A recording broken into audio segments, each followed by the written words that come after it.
টাকা, আব্দুল আওয়াল মিন্টু ফেনী 3 294 কোটি টাকা, পিএম কাইয়ুম যশোর 4 138 কোটি টাকা, হাফিজ ইব্রাহিম ভোলা 2 109 কোটি টাকা।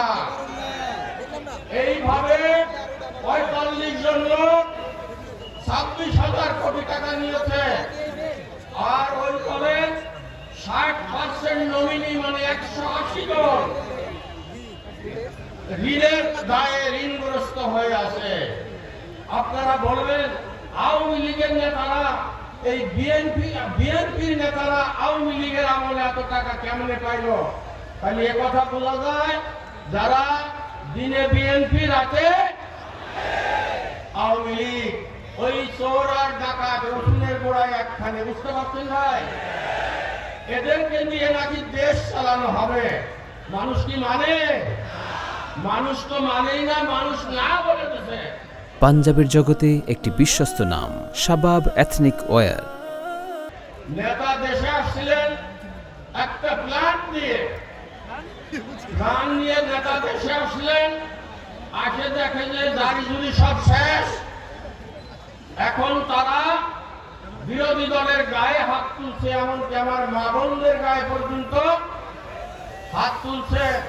লোকেরা বলে আপনাদের শক্তি থাকলে হাত ভাঙেন না কেন? ওরে ভাই, এই সমস্ত ওই বান্দর ব্যাংকের সাথে মারামারি করার অবস্থা নাই। তোমরা এখন সিকিমের প্লেয়ার, তোমাদের সাথে আমরা খেলি না।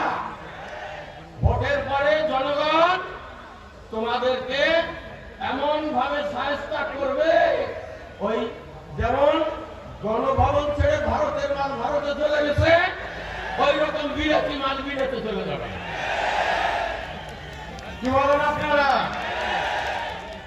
এই জন্য অনুরোধ করবো, বেয়াদবি কম করো, ভদ্র হোক, চুরির দায়ে মাপ চাও, জনগণের খেদমত করো, তাহলে দেশে থেকে জনগণের সেবা করার সুযোগ পাবে। রাষ্ট্র ক্ষমতার কথা আপাতত ভুলে যাও।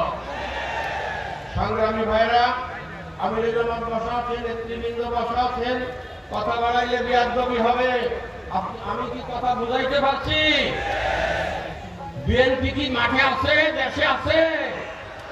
যুদ্ধ কাদের বিরুদ্ধে? চোরের বিরুদ্ধে। গ্রাম দেশে বলে না 10 দিন চোরের 1 দিন। এবার কাদের পালা? গৃহস্থর পালা। বাংলার প্রতিটি অলিগলি জনপদ, রিকশালা, শ্রমিক, খেটে খাওয়া ফকির মিসকিন, প্রতিটা মানুষের সাথে যখন দেখা হয় জিজ্ঞেস করি, ভাই ভোট কোন দিকে? ভোটের কথা বলা ঠিক না, তারপরে স্যার মনের কথাটা বলে দিই, এবার আমরা বিসমিল্লাহ করি বাংলা।